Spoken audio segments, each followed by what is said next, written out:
Behold my servant whom I have chosen. 𝘱𝘭𝘢𝘯𝘭. Matthew 12:18.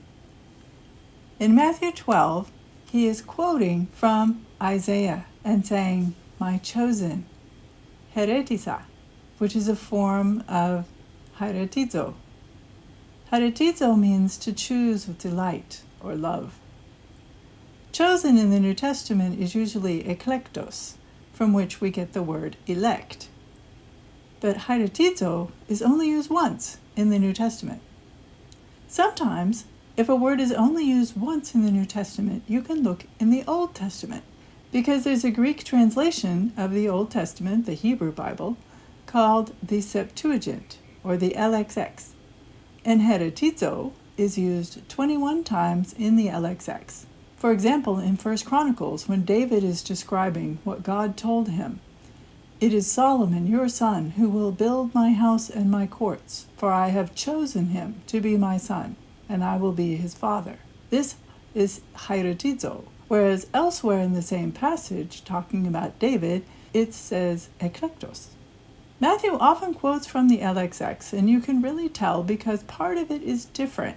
At the beginning, actually in Isaiah, he uses 𝘋𝘰𝘸𝑯𝑆 too. "Behold my servant whom I have chosen." But Matthew, maybe he's referring back to 1 Chronicles. "My beloved, with whom my soul is well pleased. I will put my spirit upon him, and he will proclaim justice to the Gentiles. He will not quarrel or cry aloud, nor will anyone hear his voice in the streets.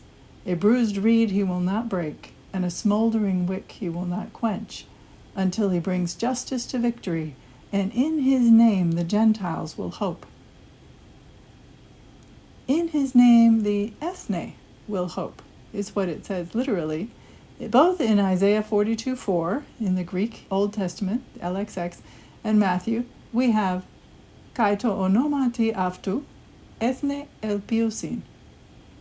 The Hebrew translates as, "The coastlands wait for his law." The ethne will hope means the Gentiles, the peoples, the nations, the ethnic groups. And yes, that's where ethnic comes from. The Gentiles? Matthew is using a prophecy based on the Greek Septuagint to say that Jesus is God's chosen one, 𝘱𝘭𝘢𝘯𝘯, the one who will be the son of David to build the house, the one who will bring hope not only to the Jews, but to the nations, to the ethne, all the ethnic groups, not just the Jews. Rather interesting in a book that's considered to be written mostly for the Jews. Next time we'll look at Matthew 13-16, where Matthew also quotes from the Old Testament, saying, "I will open my mouth to speak in parables. I will proclaim what has been hidden since the foundation of the world." Join the challenge. Download your copy of the 60-day reading plan at the link below in the description, subscribe to this channel, and follow Alpha Omega Greek on Facebook.